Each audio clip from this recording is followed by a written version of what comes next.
स्वामी,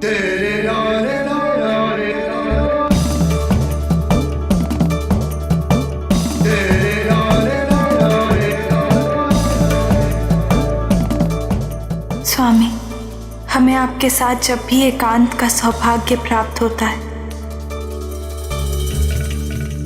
प्रत्येक बार ऐसा लगता है जैसे आज पहली बार हम आपके साथ आपके इतने समीप हैं।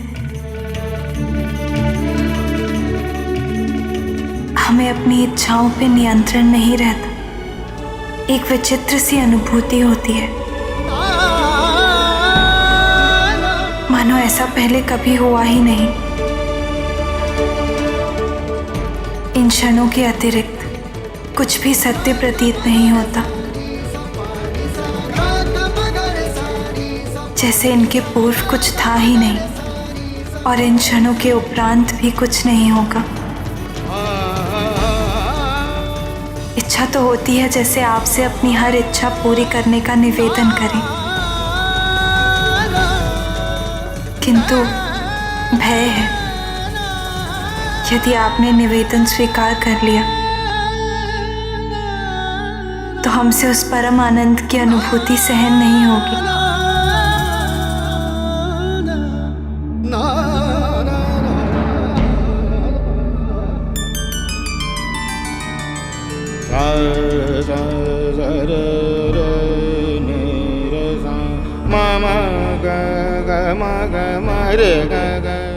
पार्वती,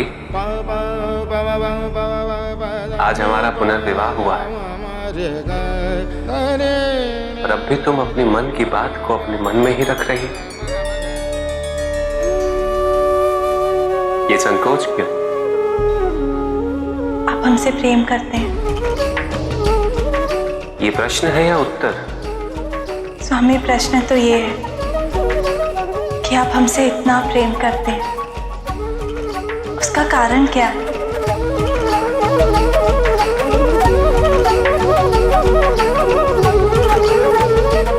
प्रेम का कोई कारण नहीं होता पार्वती, तभी तो प्रेम निस्वार्थ है, पवित्र है। और यदि प्रेम का कोई कारण हुआ भी, क्या उस कारण के ना रहने पे प्रेम का समाप्त हो जाना स्वाभाविक भी नहीं? वो प्रेम नहीं है पार्वती, प्रेम तो शाश्वत है, अविनाशी,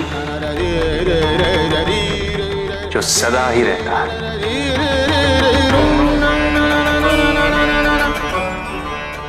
अनवरुद्ध बहने वाला, निर्मल, निश्चय।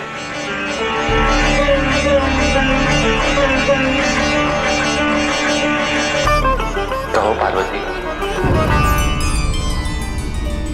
क्या स्वामी? वही जो तुम्हारे मन में अब भी है।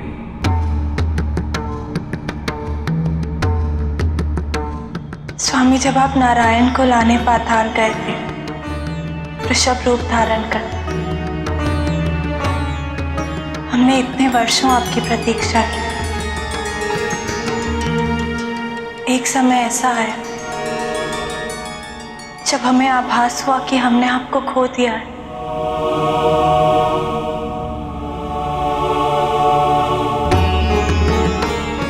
स्वामी, कुछ समय से आपके और हमारे मध्य नित्य कोई नए व्यवधान उत्पन्न हो रहे हैं। आपके पास होते हुए भी उस सानिध्य की सहज अनुभूति नहीं हो रही थी हमें।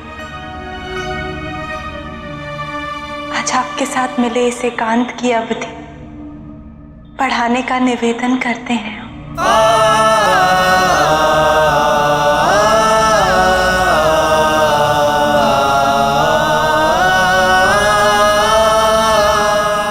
अवश्य पार्वती।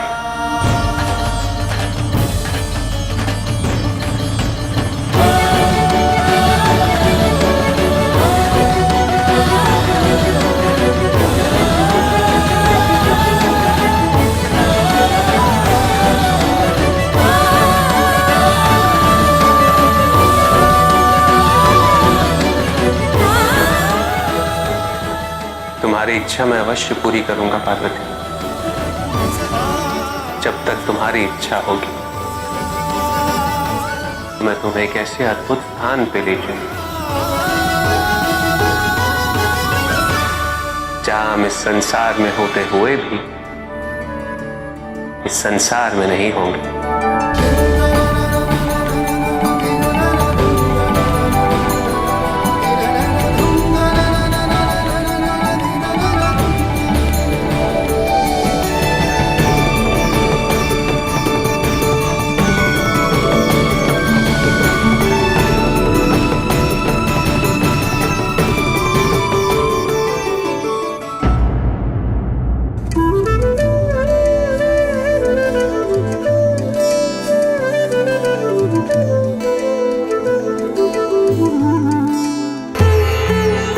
आपके साथ फिर से वो 7 फेरे, वो 7 वचन लेना हमारा सौभाग्य है स्वामी। हम आपके साथ संपूर्ण थे, हमें कोई आवश्यकता नहीं थी, फिर भी पुनः परितृप्त होने की अनुभूति हो रही है।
आपसे ही हमारा सौभाग्य है। अपने पूर्व जन्म के विविध कर्मों के कारण आज आप हमारे पति हैं और हम आपकी वधू। मैं सदैव प्रेम से तुम्हारा पालन करूंगा, तुम निश्चिंत रहो।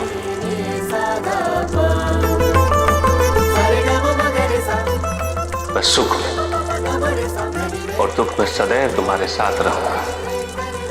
दुख में हम धैर्य रखेंगे और सुख होने पर प्रसन्न होंगे। सुख दुख में सदैव आपका साथ देंगे। बालक से लेकर वृद्ध तक अपने कुटुंब का पालन करेंगे। वस्त्र, आभूषण और साज सज्जा में तुम्हारी पूर्ण स्वतंत्रता होगी। न्याय संगत आवश्यकताओं को सदैव पूरा करूंगा। गृहस्थी में तुम्हारी सहमति महत्वपूर्ण होगी। हम आपके गृह में सुख से रहेंगे और नित्य आपकी आज्ञा का पालन करेंगे। आपके लिए मिष्ठान और भोजन का प्रबंध कर आपकी अन्नपूर्णा बनेंगे। मैं तुम्हारे दिए हुए भोजन से सदैव तृप्त रहूंगा।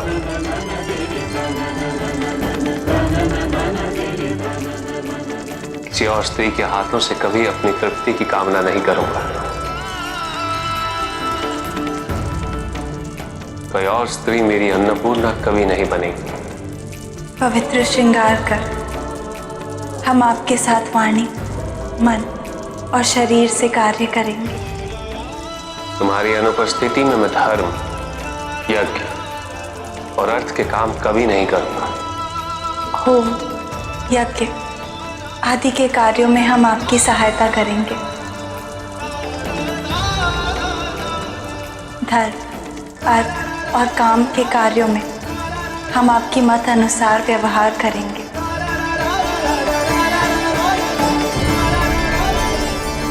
आपके अतिरिक्त हम किसी के भी संग यज्ञ, धर्म और अर्थ के कार्यों की कल्पना नहीं करेंगे। उपवन, उद्यान और मनोरंजन के स्थानों में हम साथ साथ विहार करेंगे। जहां आप रहेंगे वहीं हम भी रहेंगे। अपने प्रिय को कभी नहीं ठगेंगे और ना ही कभी उनसे ठगे जाएंगे। तुम्हारे वमांग में बैठने के अधिकार का मैं कभी परित्याग नहीं करूंगा। मैं कभी तुम्हारा त्याग नहीं करूंगा। मैं आशा करता हूं कि तुम सदैव मेरे लिए सुखदायिनी होगी। यहाँ सब साक्षी हैं कि आप हमारे पति हो चुके हैं।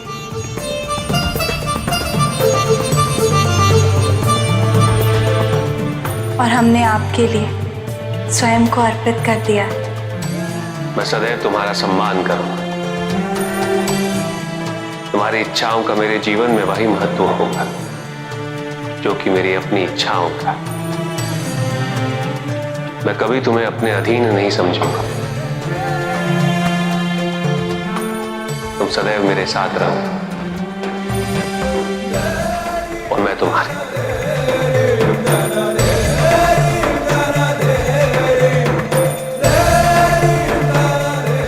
पुनर्विवाह संपन्न हुआ।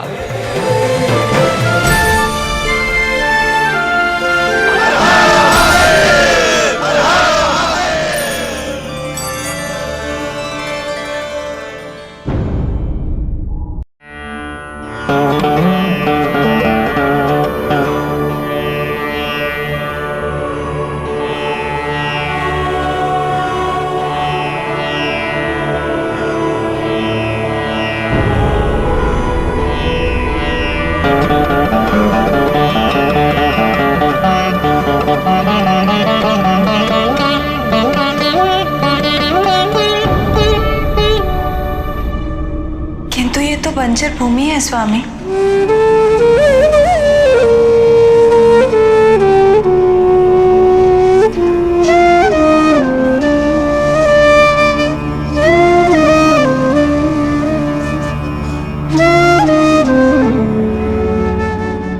कुछ क्षणों के लिए अपने नेत्र बंद करो पार्वती।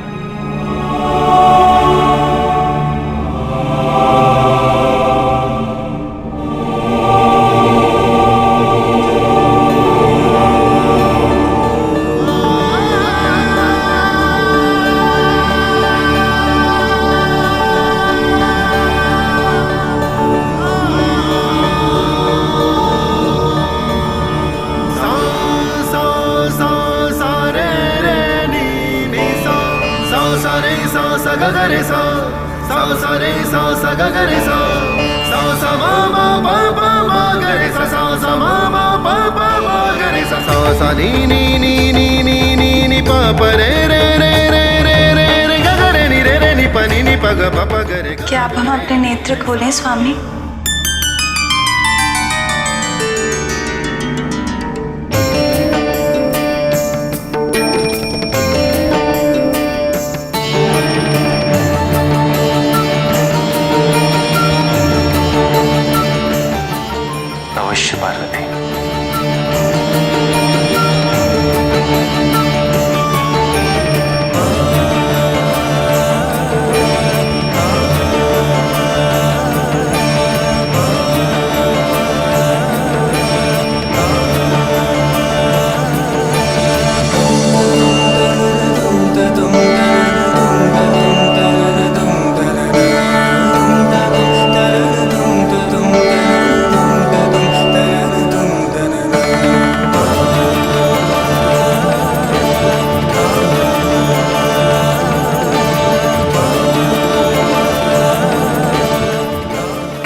एकांतवास का स्थान।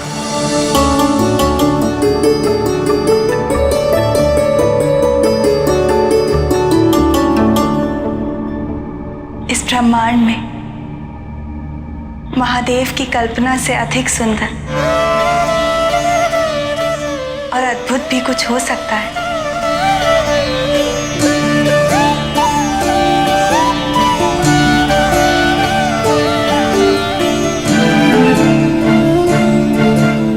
हाँ पार्वती,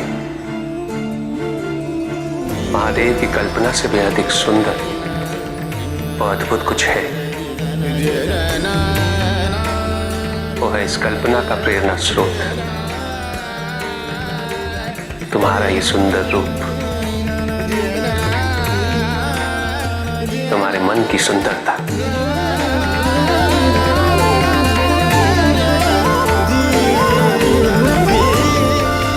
आज से ये वन पार्वती वन के नाम से जाना जाएगा।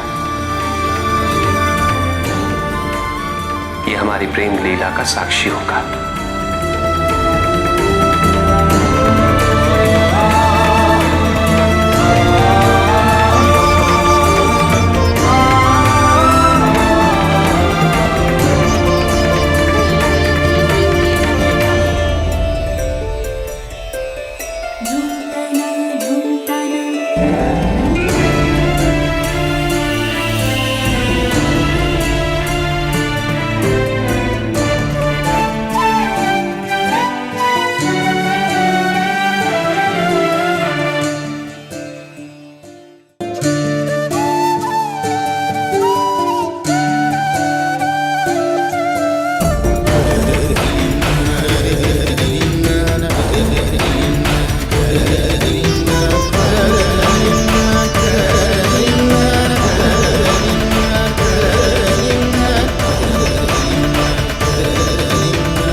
हमारे साथ बैठिए स्वामी।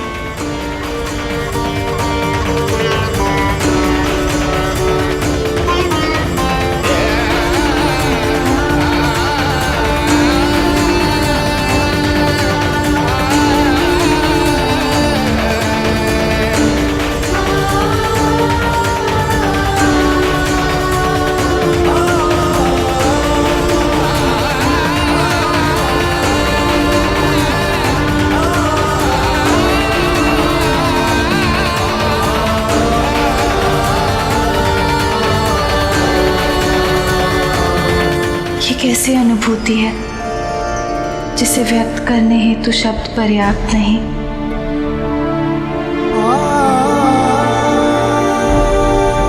और जहां अभिव्यक्ति संभव नहीं वहां मौन ही उचित है। कभी कभी जो शब्द नहीं कह पाए वो मौन कह जाता है। शब्दों से मुक्ति क्षण यही परम सत्य है। इनका सुख ही परम सुख है। देवों के देव के सानिध्य का ये वो परम आनंद है जिसकी कल्पना भी करना संसार के लिए संभव नहीं।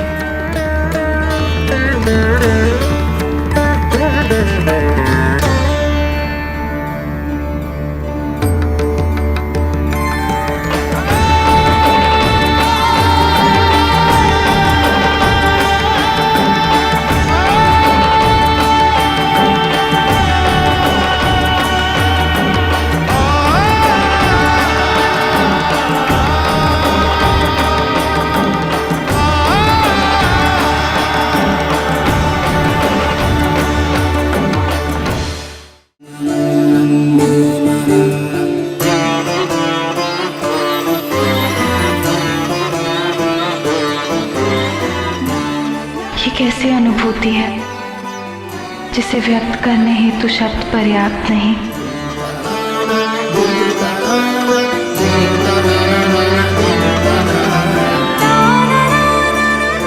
और जहाँ अभिव्यक्ति संभव नहीं वहाँ मौन ही उचित है।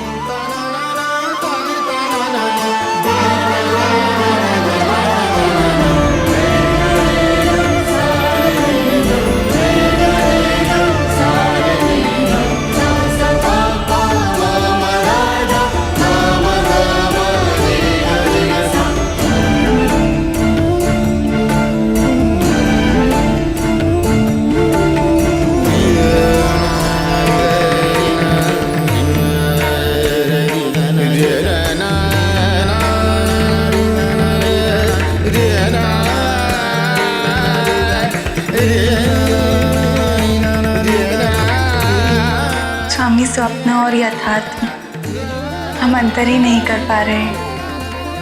यथार्थ भी तो एक स्वप्न है पार्वती, और स्वप्न यथार्थ।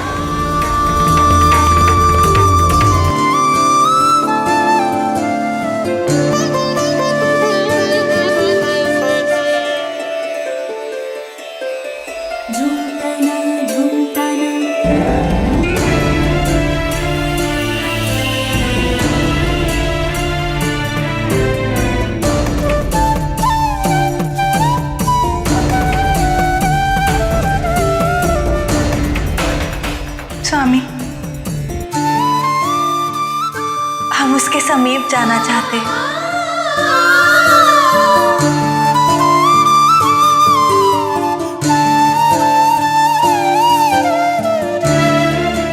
अवश्य।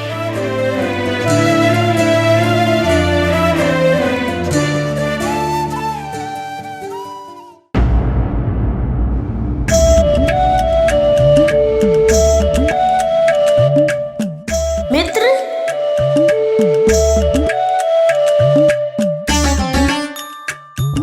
विवाह हो गया, उत्सव समारोह भी समाप्त हो गया। चलकर नित्य कर्म की व्यवस्था करते हैं। फिर मुझे माँ और पिताजी का आशीर्वाद भी लेना है, भोजन भी करना है। चलो चलो।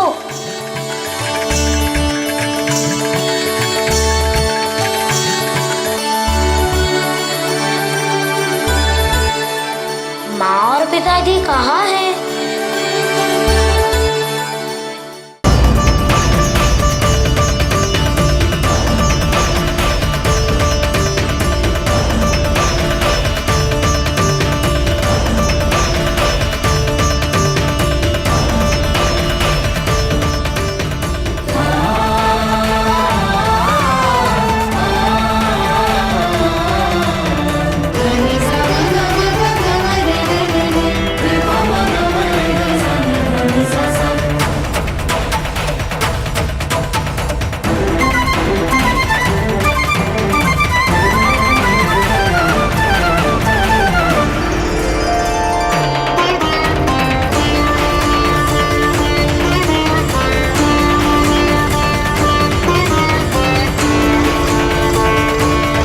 पार्वती, वन का प्रत्येक अनुभव तुम्हारे परमानंद व तुम्हारी इच्छा पूर्ति को ही समर्पित है।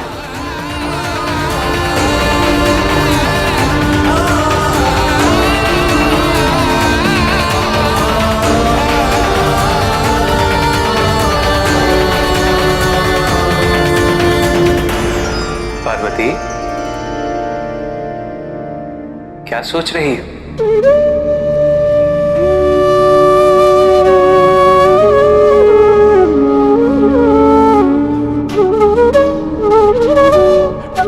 स्वामी, पुनर्विवाह के साथ हमारे जीवन में एक नया अध्याय आरंभ हुआ और प्रथा यही है कि विवाह उपरांत पति अपनी पत्नी को नया नाम देता है और हम चाहते हैं कि आप भी हमें नया नाम दें। किंतु उसकी आवश्यकता क्या है पार्वती? है स्वामी, हम अपने नाम में आपके नाम की ध्वनि सुनना चाहते हैं।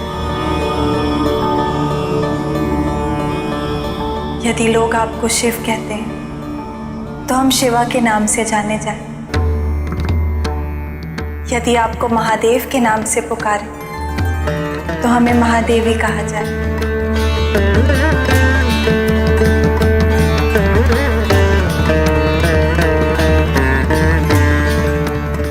तुम इन सभी नामों से जानी जाओगी, किंतु मैं तो तुम्हें पार्वती ही कहूंगा, क्योंकि मैंने पार्वती से ही विवाह किया है। और सत्य तो यही है कि पार्वती नाम को मेरे नाम की ध्वनि की आवश्यकता ही नहीं।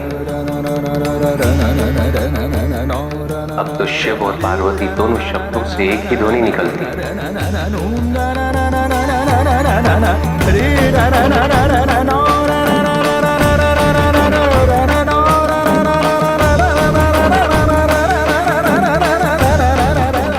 हमारे प्रेम की ध्वनि।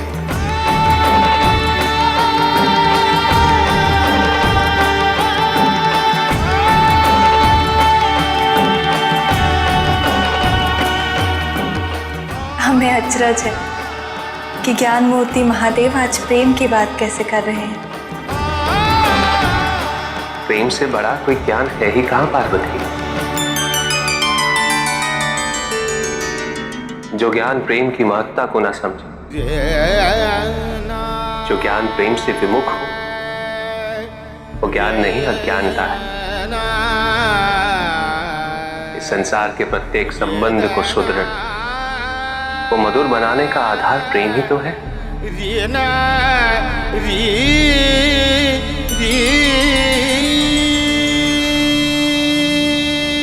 तुम्हारे और मेरे मिलन का आधार भी प्रेम ही है।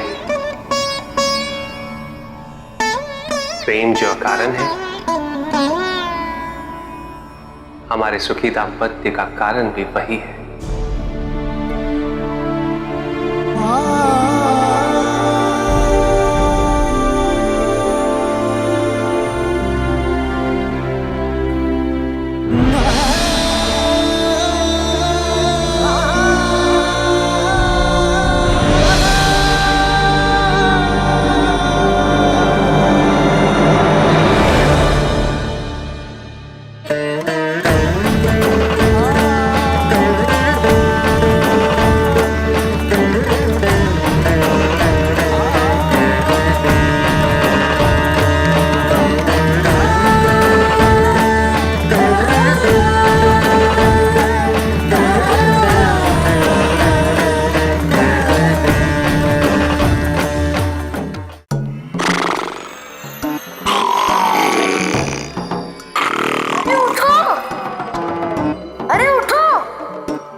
उठो उठो, जागो जागो जागो। क्या हो गया? माँ और पिताजी कैलाश पर नहीं है, कार्तिकी भैया भी नहीं है। तुम्हें ये सोचना है? हमें कोई सूचना नहीं है कुमार। संभवतः ये नंदी को पता होगा। किंतु नंदी भी तो यहाँ पर नहीं है।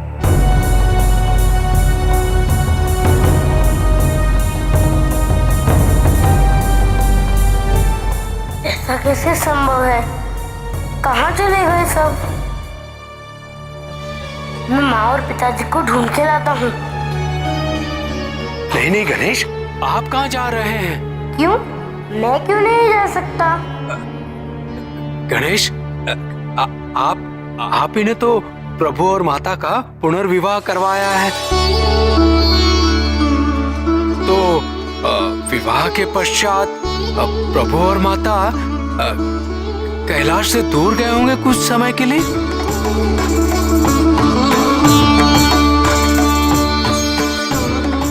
हाँ, तो मैंने सोचा ही नहीं।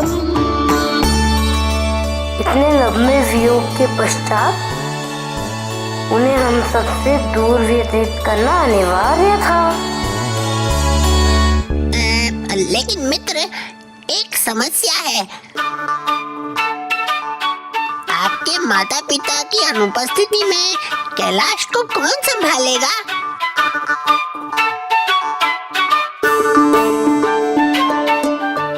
तुम्हें चिंता कैसी? मैं हूं ना। जब तक माँ और पिताजी कैलाश नहीं आ जाते तब तक मैं कैलाश का ध्यान रखूंगा।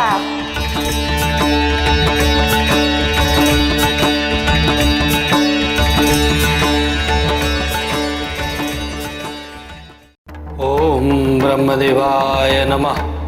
ओम ब्रह्मदेवाय नमः। ओम ब्रह्मदेवाय नमः। ओम ब्रह्मदेवाय नमः। ओम ब्रह्मदेवाय नमः।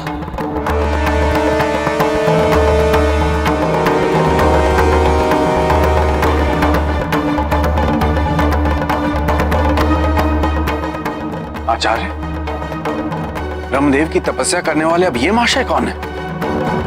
प्रजापति त्वष्ट का पुत्र त्रिशिरा। ओम ब्रह्मदेवाय नमः।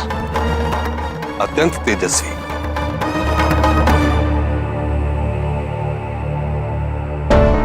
तो कैसे भी मेरा सिंहासन चाहिए। देवराज, आप तो बात बात पर विचलित हो उठते हैं। स्मरण है आपको, दशानन की तपस्या का भी आपने यही अर्थ निकाला है। परंतु क्या हुआ, वो तो महादेव से केवल उनकी भक्ति का वरदान चाहता था। उसी प्रकार संभव है कि त्रिशिरा भी ब्रह्मदेव की तपस्या भक्ति या ज्ञान के लिए कर रहा हो। आरंभ तो सभी भक्ति और ज्ञान के आडंबर से ही करते हैं, किंतु उसे सिंहासन की आसक्ति में परिवर्तित होते समय नहीं लगता। मैं इसकी तपस्या पूरी नहीं होने दूंगा, कदापि नहीं। ओम ब्रह्मदेवाय नमः। मुझे अभी कैलाश जाके महादेव से इस विषय में बात करनी होगी।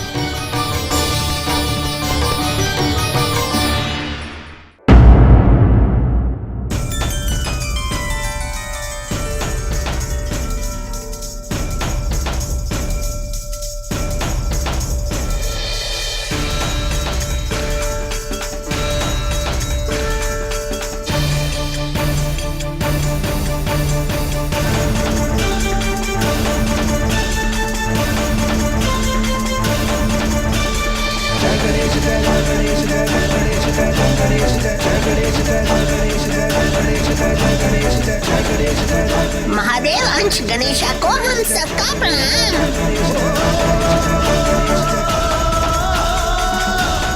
महादेव पार्वती अंश गणेश का तुम सबको आशीर्वाद है।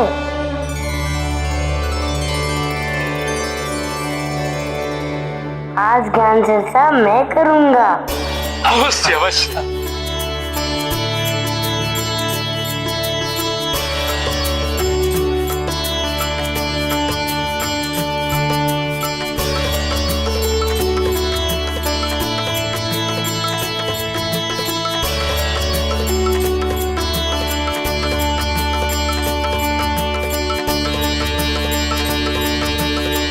देखो, इतनी गहरी चिंतन में है।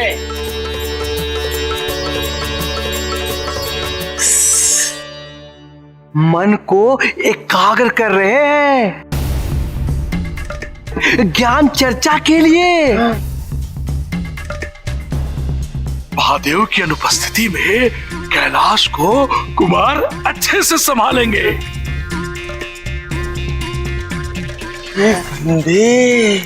मैं तो अत्यंत व्याकुल हो रहा हूँ गणेश की ज्ञान चर्चा के लिए।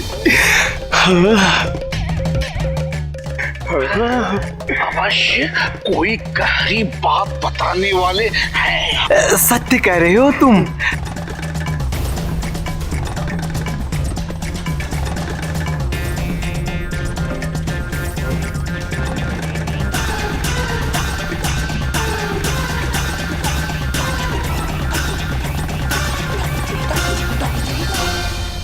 मित्र, आप इतने समय से किस पे चिंतन कर रहे थे? ज्ञान सभा के लिए ज्ञान अर्जित कर रहा था।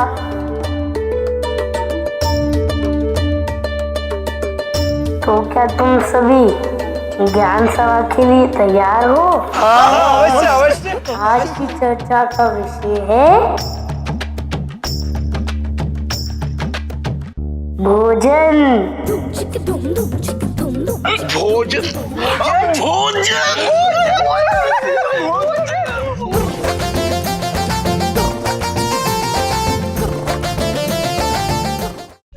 जीवन की मूल आवश्यकताओं में सबसे महत्वपूर्ण है भोजन।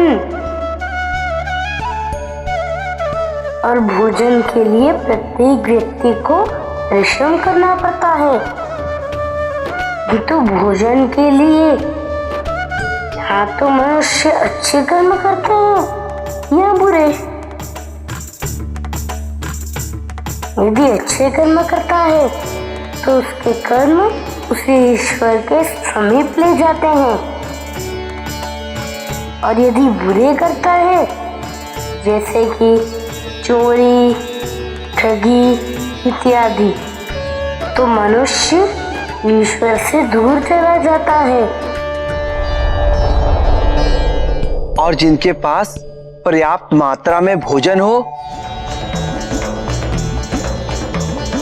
उन्हें सदैव ईश्वर की सेवा में लीन रहना चाहिए। तुम्हारी बुद्धिमत्ता सराहनीय है।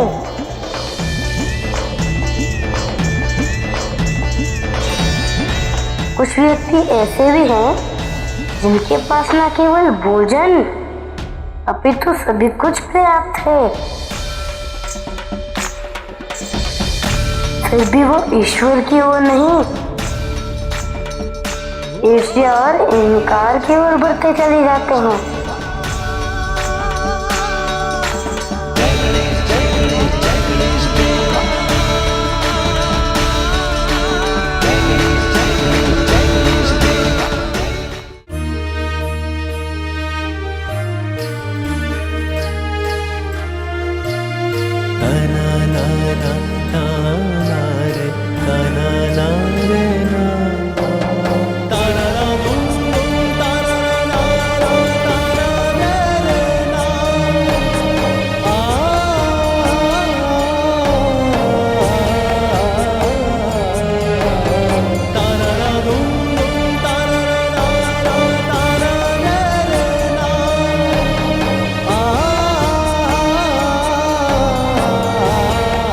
स्वामी, आपने हमारे लिए इतनी सुंदर रचना की,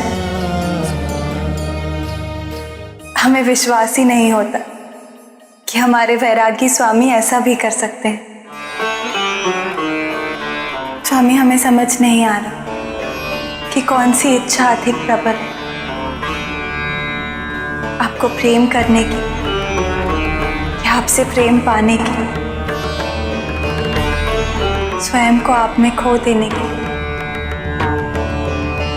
अपने आप को आप में पा लेने की, प्रतिदिन आपको जीतने की, या स्वयं को प्रतिक्षण हारते जाने की। स्वामी, महादेव और आदिशक्ति का मिलन केवल नियति ही नहीं, आदिशक्ति का सौभाग्य है, क्योंकि इस मिलन के बिना आदिशक्ति को इतनी मधुर अनुभूतियां होना संभव ही नहीं होता। स्वामी, आपके प्रेम ने हमें हमारी संपूर्णता से अवगत कराया है।